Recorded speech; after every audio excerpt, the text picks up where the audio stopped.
Let's break down exactly what we're talking about here. We're talking about intentional communities. What is an intentional community? It's a community that's brought forth with intention. People are on the same page. They share a common vision, a common mission. They're working together towards the same pursuit. And it's a community, too. It's not merely neighbors that are living together. It's people that are communing. They're communicating. They're connecting. They're not conniving, but they are collaborating. So that's what I mean by an intentional community. And I strongly believe just this, being able to do this alone, whether it's you building it or you're joining an existing intentional community, I think there's just so much magic in that because we are social creatures. We desire to work and cohabitate and work together with other people, and we shouldn't deny that about ourselves. We should lean into that. So there is strength in numbers. It takes a village, whether it's raising children, growing enough food to at least be somewhat self-sufficient with the food and the farming projects on your own property. It's a lot of work, not to mention security as well, building structures, whatever it may be. If crap hits the fan or crap doesn't hit the fan, this is all important and critical stuff. So an intentional community, living in an intentional community, important key piece of living the good life, in my opinion.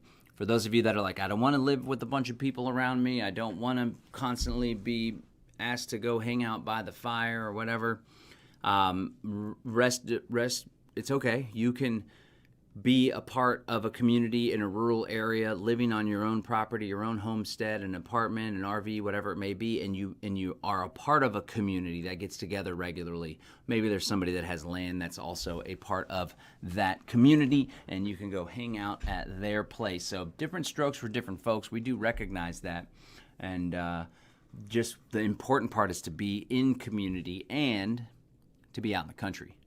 Shared this time and time again as we've done the Exit and Build land summits, so I don't want to beat a dead horse, but it is really critical that we get out of those cities. That's where the smart city technology is being implemented. That's the interconnectivity, surveillance, little receptors and transmitters on all the devices, on the cars, on the bikes. Ultimately, the aim is to eliminate or dramatically reduce not only the population, that's the big picture goal, but reduce the reliance on automobiles.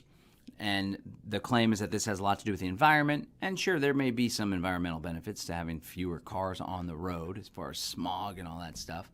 But at the end of the day, a lot of it has to do with controlling people's freedom of movement. Another piece of the smart city agenda is also controlling people through these vaccine passports, 15-minute cities, cordoning off areas, making it difficult to travel, making it difficult to escape, essentially. We already see this really advanced in China, of course, but that's the aim for the entire planet. And so it is phenomenally important that we live in community, strengthen numbers, supporting one another. It takes a village, but also we live in community outside of the city. So I'm just tying together the different pieces of this vision that I have for creating a free society. But we can't do it alone. So you got the individual working on their own exit and build goals. You're going to be further along with that mission if you collaborate with other freedom people to work on your exit and build goals together. Then you're going to be able to take it even further if the communities, we're going to be able to take it even further, if the communities that we're creating all are interconnected, forming what I like to call a confederation of freedom communities. Confederation of freedom communities. Shout out to Irene and Mia for joining, or Maya for joining on the old member backstage. So if we want to create the freedom that we desire, if we want to create liberty in our lifetime and leave that legacy for the future generations, then it's really important that we think outside the box. We think outside the ballot box, especially. So imagine that, first let's just picture we have human wants and needs. And sometimes to fulfill these wants and needs, it takes a lot of people collaborating. It takes people collaborating in different areas, different resources, different minerals, different capabilities, different skills.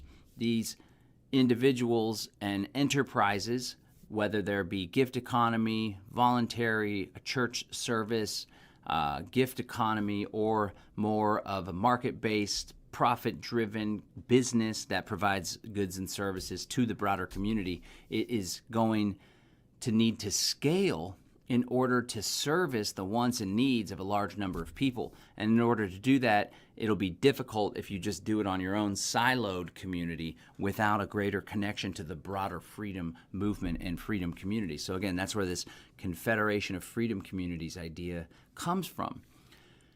Let's start to vision it out. Let's start to pan it out, because we're already moving this down the field. So we have a 10-acre homestead in Central Texas. We call it Radical Roots Ranch. There's 8 adults that live there, 5 children.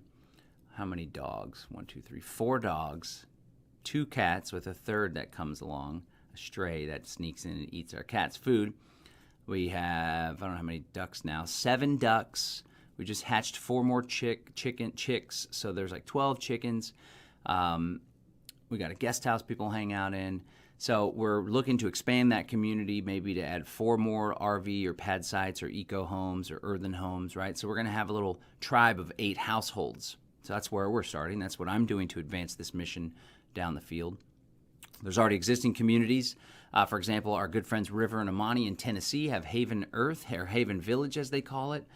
Oh my goodness, they're just so far advanced in their mission. They already have a handful of people that are pioneering and building the property there, living on property with them. They have yurts, they have food production, they have livestock.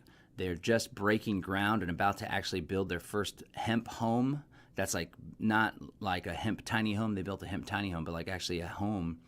I don't know how many square feet, presumably 1,000 square feet or more on the land, right? And they got communities members. They have more people that are going to be moving there.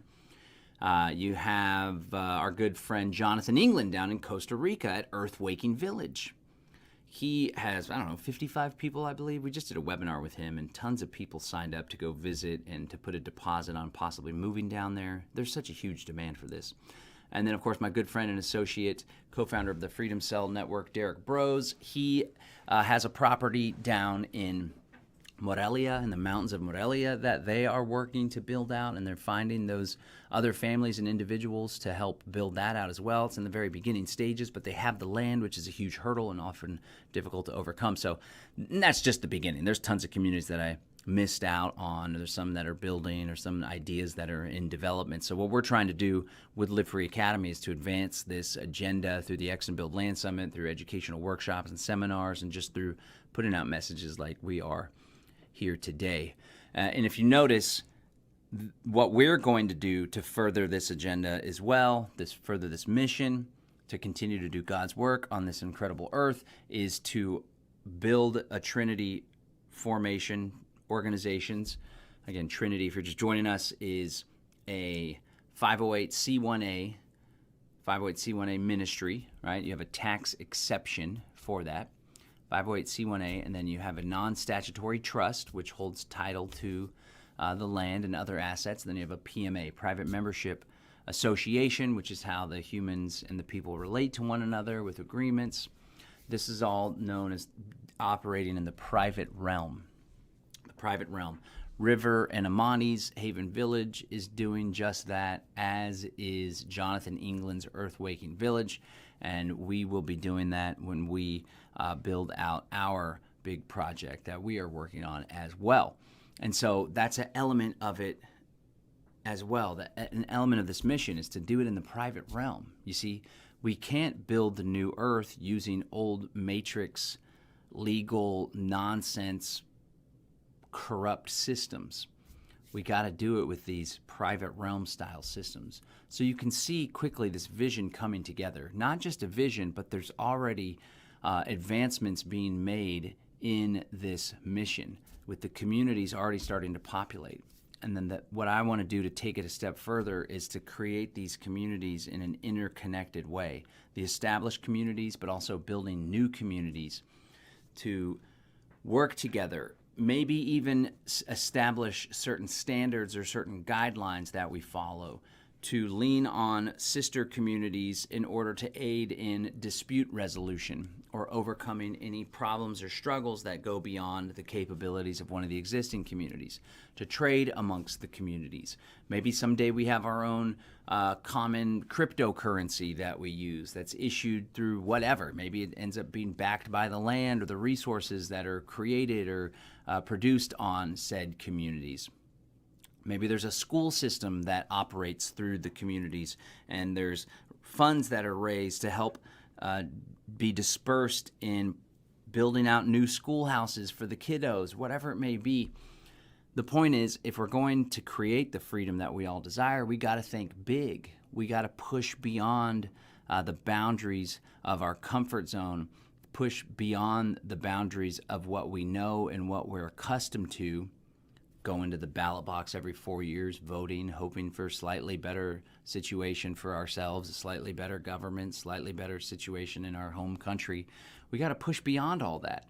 We got to break free of the fear and the uncertainty, and we need to believe in ourselves and believe in our ability to create a new world, because we're the ones that we've been waiting for, folks. We're the people who the future generations are dependent on to make a big change and to shift the tide and to shift the momentum. You see,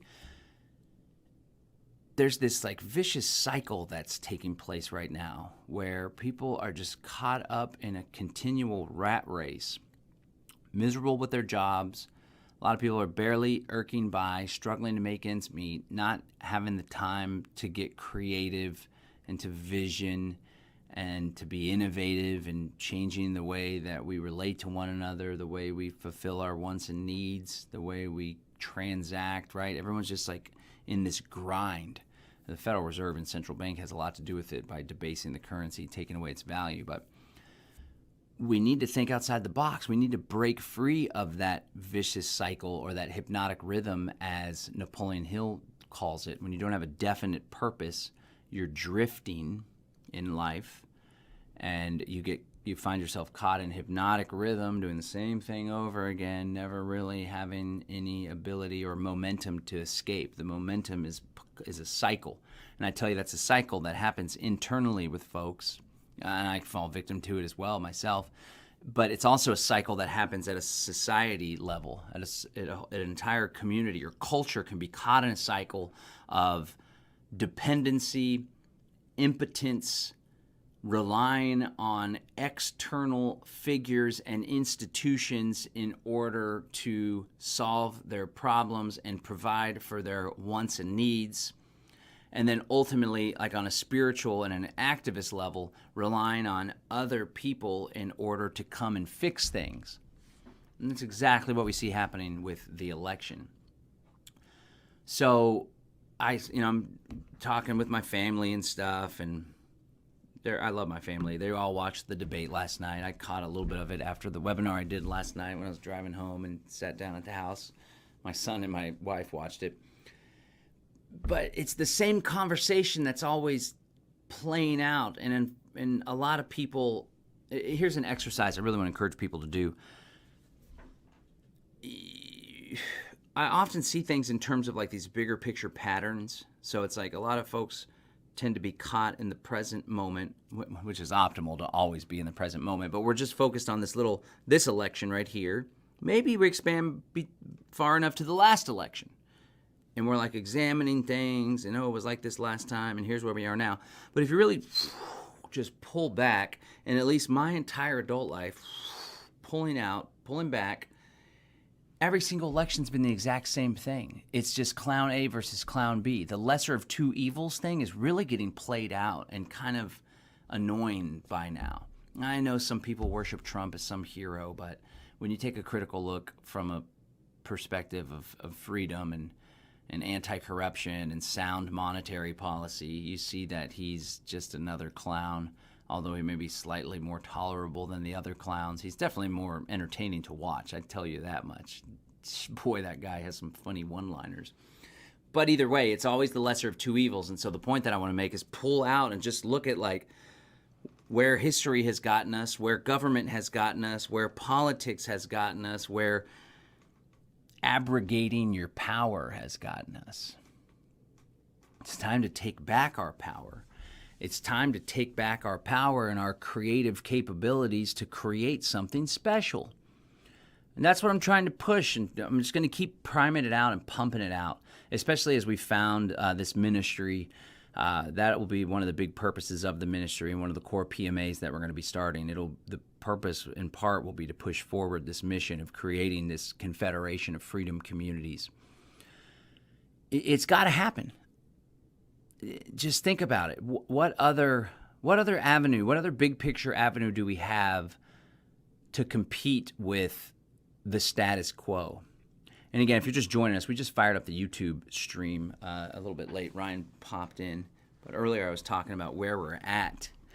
And you guys got the meat of it when I fired up the YouTube stream, the good stuff, which was mostly focused on the vision that I have for the Confederation of Freedom Communities. But before I was talking about where we find ourselves, and we find ourselves knee-deep in a conspiratorial agenda that aims to enslave the entire global population. And in all reality, a huge chunk of the population is already enslaved, myself included, filing my 1040 every year like a good tax slave. We're worried about CBDCs, but in many ways, the central bank digital currency is already upon us. It's all digital money for the most part, and I've been shut out of a bank account. I've been shut out of multiple different payment platforms. Tons of people get shut out of their payment platforms all the damn time. That's where we're at, and everyone's focused on politics. Even people like Ron Paul. It's not the person in charge of the system that's the problem. It's the system that is the problem. The institution of government that has a geographic monopoly on the initiation of violence against other people. And it's not just that this institution has wreaked so much havoc and strongly limited human innovation because of a lack of a free market, in large part, voluntary exchange and the exchange of ideas and new innovative energy technologies, for example, being shut down through patent law and overall chicanery. But on top of that, the fact that this institution does exist, it always attracts the worst megalomaniacs in society. And not only that, not only do you have the traditional megalomaniacal control freak politicians, but beyond that, you have these satanic, pedophilic, just weird, obnoxious New World Order types like the Rockefellers and the Rothschilds and these dynasty families that for the longest time have been pulling the puppet strings of history. And so that's where we find ourselves. And so what I'm trying to say, to come back to where, before I went on that little side, it wasn't even a side quest actually, I'm trying to make the point that we have this is the status quo. Now, there's multiple ways to think about things. The status quo, in all reality, is freedom, beauty, and wonder in the world. But practically speaking, we have this New World Order agenda that's being carried forward. And so how do we create an alternative agenda, a new normal, a greater reset, a people's reset? Well, I tell you what, we can't operate from within this paradigm if we want to change it. We have to create an entirely new paradigm, like Buckminster Fuller said. In order to compete with the system, in order to change the system, the existing reality, we don't compete with the system. We create competing systems that one day will rise up and overtake this system. Okay, so this is the status quo, government, coercion, two clowns you have to choose from to run a country, multiple other clowns in parliament and other parts of the world.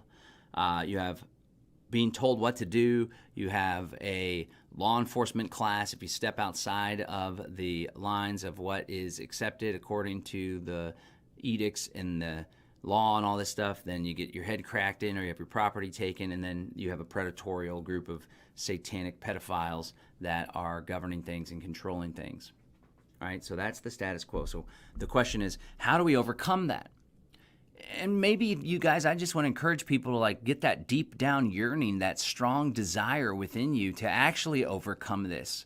Not to, we only have one life in this physical presence, right? Maybe we're reincarnated, maybe we go to the spiritual realm and we can participate in this world somehow. But whether this world is a simulation or not or whatever, I do know that there's a whole lot of human suffering. And I do know that if we don't shift the tide and change things radically, not conservatively, and slightly more tolerable government, then The future of humanity is going to be a boot stomping on the human face indefinitely, to borrow from George Orwell. So here again, here's the status quo. What do we do? How do we overcome this? How do we like really overcome it in such a loud and proud way that there's tons of people that could opt out, that could move past it? Not just making things better, pushing back, fighting the system. And so I strongly believe like a big picture vision, a big picture strategy and solution is to create our own system over here.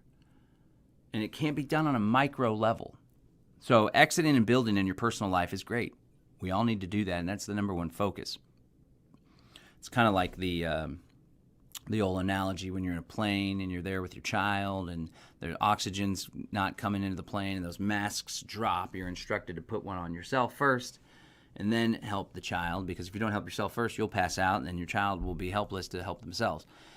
Same kind of deal. It's contingent upon each and every one of us to focus on our individual exit and build goals as the highest priority.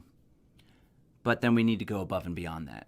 And we need to be as selfless as we can and think about future generations and how our actions today, or more importantly, our lack of action, affects the future generations to come. Knowing this agenda, knowing where it's headed with digital ID, total enslavement, CBDC, vaccine passport, chip technocracy, what do you call the transhumanism, weird merging with AI stuff going on. If we can see that's happening, then we need to really get into our activist bodhisattva hearts and try to make something happen out here. So again, the vision that I'm putting forward to bring it back is a confederation of freedom communities. It's got to be out in the country. And just so you guys know, I'm mostly only done talks and stuff about this. I'm going to clarify this in sort of a manifesto of sorts and like a plan, and put the plan out to the world, because I know people benefit from the written word. I benefit from the written word as well when it comes to dialing in my thoughts and making them more cohesive. But there's different elements that this Confederation of Freedom Community needs to have. For one, it needs to have people that are conscious beings, capable of self-reflection. People that are ideally spiritual, right? But any atheist or anyone can really be a part of it as long as you're a good person, capable of self-reflection. I would say a quality of a good person is someone that's capable of self-reflection. It's hard to be a good person to others when you can't pause and reflect, because unless we have multiple generations of good people raising good children almost perfectly, there's bound to be trauma, mishaps, and people that have that pain inside, that shadow inside, that ultimately presents itself and projects itself onto others. So we need to be good people, maybe connected to a higher power. Doesn't have to be that, but that should be a big part of it, or at least something that helps us to self-develop. So that's the people inside of this community. This confederation of communities should be good people working on bettering themselves, capable of self-reflection and difficult conversations. The communities ought to be as independent of the legacy systems as possible, self-sufficient when it comes to energy, food, water, ideally earthen-built shelters, okay? We need to have our own means of providing for our needs. I'll say our wants, too. The fun, leisure, entertainment, music, concerts, sports, all that stuff, clothing. I'd say clothing was mostly a need, right? But the needs need to be capable of being provided for within the broader community structure. To provide for all your needs within one small silo of a community is definitely going to be a challenge, okay? So those are some characteristics. And when we interconnect the various communities, there needs to be trade networks amongst them. If we're trading, let's get real. Let's envision like we move forward further into the future. Shout out Marv, Catherine, old Ferdinand's there, Beverly, and everybody's joining us there on the Accelerator Backstage group. Appreciate you guys being members. Okay. Organic Rebecca says, I should be writing this down for a profile for a dating site. Shout out everybody tuning in there on YouTube. Apologies for starting the stream late. Shout out to our friends on Facebook and our friends on X. I actually have I got a lot of folks, 7.4 thousand followers on Facebook, but there's not one person watching on Facebook compared to 3,700 followers on X, but there's already been 116 views. Methinks that maybe there was something in the description or there may be a slight shadow ban. But I tell you what, there's certain things I post on Facebook, especially if I talk about Christ or spirituality, that just get a ton of traction. So just pointing that out. I don't know, not really consequential to our conversation here. But thanks, everybody, for tuning in was the point. Those of you that are watching on YouTube, X, and nobody watching on Facebook. And, of course, always honored to be joined by my Accelerator members. So the qualities of this community, we need to have trade networks.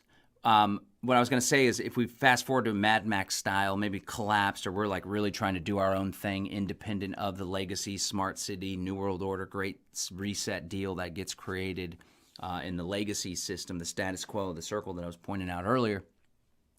I'm not sure how valuable the digital stuff will be in that world. Especially if there's a fast transition to more of a collapsed society or authoritarian technocracy, but we're living on the outside. And the point that I'm trying to get at is while we do need the means of online payments to one another using Monero, for example, or our own decentralized, secure, private cryptocurrency that is part of our freedom community exclusively, maybe it'll be more valuable if it's acceptable beyond our community. But we do also need physical trade routes because some communities will be creating textiles, some communities will be better at the food, some communities will be focused on pigs and livestock, some communities will be doing home goods, soap, whatever it may be. Maybe one of the communities has some sort of academy that trains the folks on permaculture, and this is the optimal community here where the permaculture experts are, and they created this really great, although you could do a permaculture design course just about anywhere. Either way, my point is there needs to be the ability to travel amongst the communities. Now, if the communities are in a given geographic area like Central Texas, which is where we will deliberately be populating a multitude of communities and connecting with existing communities that are beyond the ones that we develop as part of our little Live Free ministry universe here. We need to be connected and have trade routes where there's places that are a little bit further away. Now, who knows what the future looks like, but let's imagine that it's pretty nightmarish and it's difficult to travel across state lines even. That's what's happened in the European Union, right? You can still travel within the European Union, but who knows if it gets further locked down. Remember there was all that talk during COVID where they're going to stop interstate travel? I always knew that was bogus nonsense coming from alt media. I never saw any official report of that happening, but that could happen. It would actually be quite the challenge because there's so many different roadways to deal with. But either way, we need to have those physical trade routes amongst ourselves. So trade needs to be a big part of what we're doing. Now, we might as well be building these communities in the private realm. Private realm. I've always been very conscious of how popular this whole private realm sovereignty through law approach has been. And traditionally, if you're familiar with my story, I've been pretty resistant to this approach. But I've recently opened myself up to it, and now we are pursuing this Trinity method, which I believe is a great stepstone from the matrix to the private realm. Very practical, grounded, and rooted. Not some far-fetched, file this, Department of Treasury that, black card, reclaim your trust kind of deal. But I do strongly believe that these communities ought to be in the private realm, which gives us a great number of advantages. For one, if you are operating what is designated as a church, doing spiritual activity, you have a creed, a form of worship, you have people that are meeting regularly as a congregation, you have a youth program, all this jazz, then there's actually a tax exception. I deliberately say exception. It's not an exemption like a 501c3 is required to get approval for a tax exemption. A tax exception is you're accepted from the law. It's just there's an exception. It isn't an exemption that needs to be approved. It's just as a matter of fact. That's the facts, Jack. There's an exception. So that enables private realm communities to keep more of their money that comes in through donations, through the congregation supporting, through people investing and participating financially to further the mission of the ministry, fellowship, of the institution. It allows that institution to keep more of its money, recycle it back into fulfilling and furthering its mission, whatever that mission may be for that particular community, for that particular church institution. That's a benefit in one regard. Secondly, doing all of this and participating in the private realm, while I'm not the type of advocate for this program that says you put in the private realm, you do your docs, you do it right, as long as you dot the I and sign the T properly, you're free. The government's going to leave you alone. But what it does do is give you an advantage as opposed to the status quo beast system, which is an LLC, a nonprofit, a 501c3, which allows the government easier access to your books, to your activities. You have to file this, you have to check in with that, you have to permit all this, that, and the other. I believe that it allows a lot more freedom to just be left alone, especially the private membership association aspect of it. It also is a manner of building, of being in service to others that is more in alignment with our values. And ultimately, like Samuel Edward Konkin III said, he's the person that created agorism in his book, New Libertarian Manifesto. He said it's the consistent application of the libertarian philosophy that brings about the free society. Let me run that back again. The consistent application of the philosophy of liberty that brings about the free society.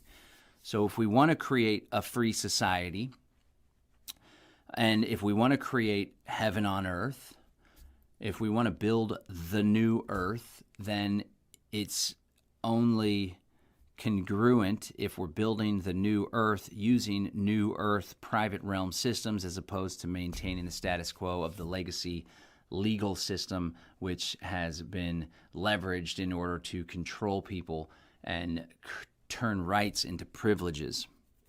Okay?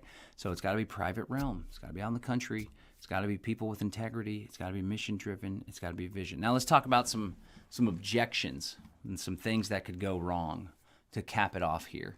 We're gonna wrap in about 10 minutes or so for the live stream, and then we have a handful of folks hanging out with us over in the old Zoom room. Guys, if you got, let me check out the chat here. If anybody has any questions or thoughts that they want to join, then let us know. Let us know. Oh, old Ferdinand. No, it was old Ferdinand. Old Ferdinand. O-L. Anyway, Ferdinand messaged me, but. Let's talk about some objections and some things to avoid, some things that could go wrong, some things to be aware of. So, the number one objection that often comes up, is this the number one? I think the number one objection has a lot to do with limiting beliefs and people not even thinking that we're capable of doing such a thing. But one of the practical objections that often springs up is, what if the government comes and crushes us? If we're doing this, they're going to come and take us out and arrest us or take our land or kill us or whatever. And just want to throw this thing out real quick, just generally speaking. I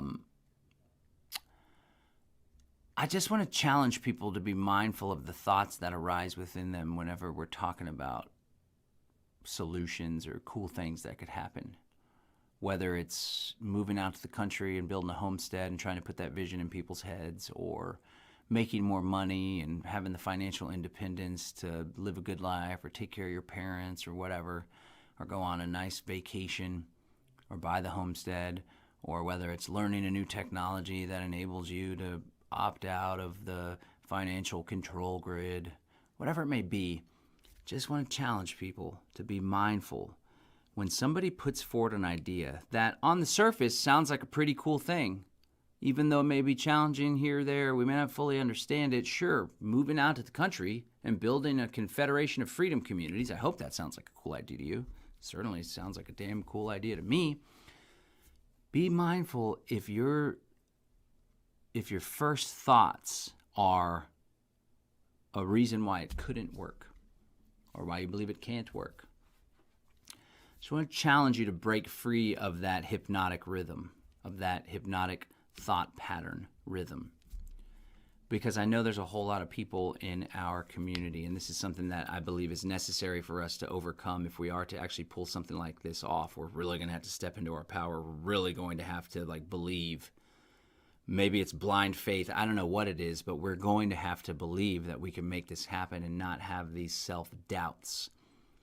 So again, the practice I want to encourage everyone to embark upon, myself included, is be mindful of our thoughts. And when someone says something that seems like a cool vision or a cool idea or something that would be beneficial, what comes first in our mind? For some people, it's that is incredible. How can I help? Or, wow, that sounds like it's going to be pretty hard to pull off. I don't know if anybody's really done this before, but I'm interested to learn, and I'm excited about the challenges that we may face because we can learn from them.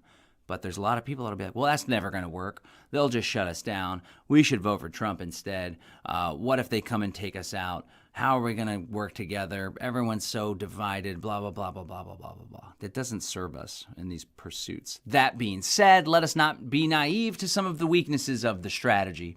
And let's examine a couple of those. As I was saying, what if they're going to shut us down, they're going to kill us, they're going to blah, blah, blah, blah, blah. For one, just to point out, there's already a community doing this in Costa Rica, as Jonathan England's community. He has friendly relations with the local government. He has 55 people. They're all good people living together in harmony, doing their thing, and they've been doing it for a couple years now. They haven't been killed by predator drones or anything like that. Secondly, then they go, sure, easy for you to say, John, they're in Costa Rica. Right? Okay, maybe it is easier in Costa Rica. I don't know. Maybe it's more loose. Maybe it's more fluid. They're out in the jungle. There's not a lot of people. They're not next to a major city. I don't know what the deal is. But then we got our good friends River and Amani in Tennessee doing the same thing.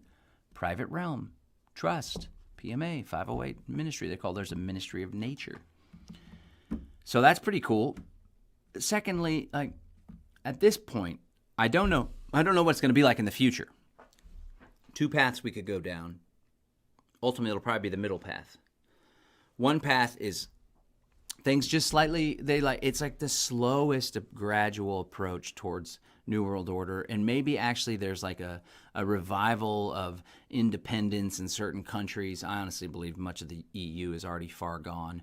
There could be hope in the U.S. for people to kind of wake up and have their guns and their Americana culture of independence and hunting and gardening and community and being there for your neighbor and being a good Southern gentleman. And we're just not going to take this shadow government nonsense anymore. People rise up.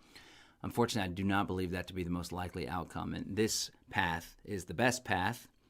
This path is one of pushing back, throwing off the shackles of technocracy and restoring some free market capitalist America, whatever. America's great. And I don't think Trump is that. Trump purports to be that, but unfortunately he's demonstrated that he will march lockstep, and I use that word lockstep, if you know what catch my drift. Let me know in the chat if you know what I'm saying when I say lockstep. He'll push forward with Operation Lockstep, and I think it's just kind of an illusion of Fugazi because he's already kind of co-opted by some Bilderberg elements and big tech elements. And, of course, he's President Operation Warp Speed. Anyway, the nightmarish scenario is this agenda advances between now and 2030. It's so far along. The cities, obviously, are the first to be captured. This stuff starts to rapidly compound on itself, and the innovation for tyranny and technocracy, surveillance technology just pushes and pushes and pushes and pushes and pushes and pushes and pushes. And we, the freedom people that have exited the cities and are building a community in the country, they do come out and kill us. Whatever. I mean, with predator drones that just fly into you like we're seeing happening in the Ukraine-Russia conflict. It's probably going to be the middle path. There's some people waking up, pushing back, but ultimately I do believe the momentum is there for the Great Reset, for the New World Order to, I hate to say it, but to be successful in their aims. And so I don't think the masses are going to wake up and all of a sudden throw off the chains of slavery.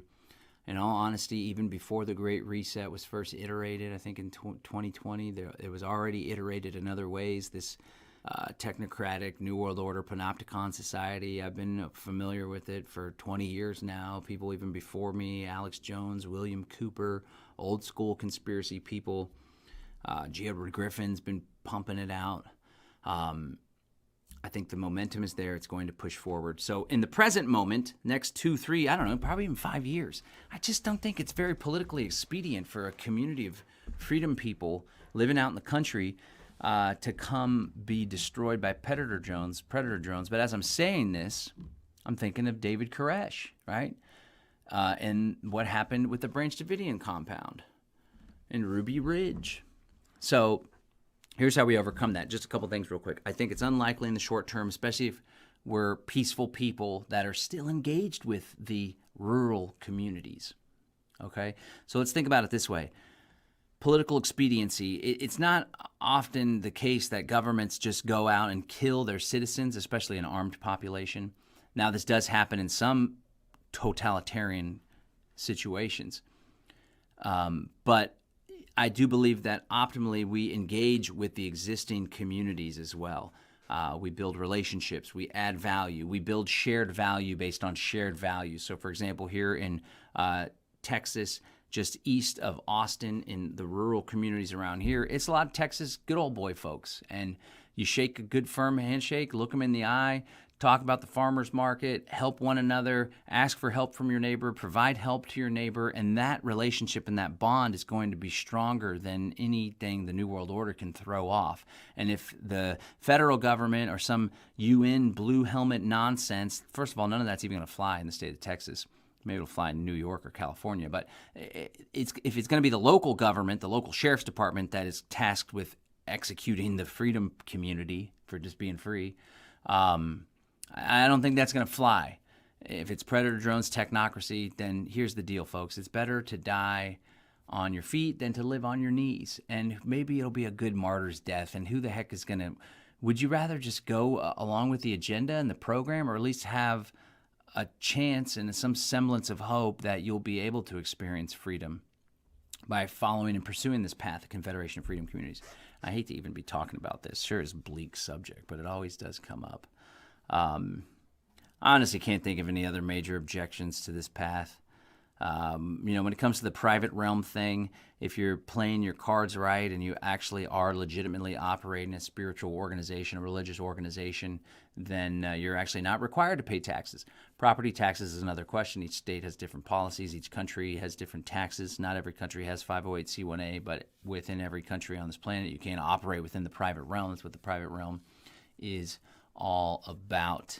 Let me know if you guys have any other objections or any other potential challenges or setbacks or obstacles that could come from this agenda. Of course, we have the problem of infighting. I wrote that off earlier. My big challenge for the mindful exercise was like, if that's the first thing that comes to mind, then you're kind of tuned to be an objection monster and think negatively about situations.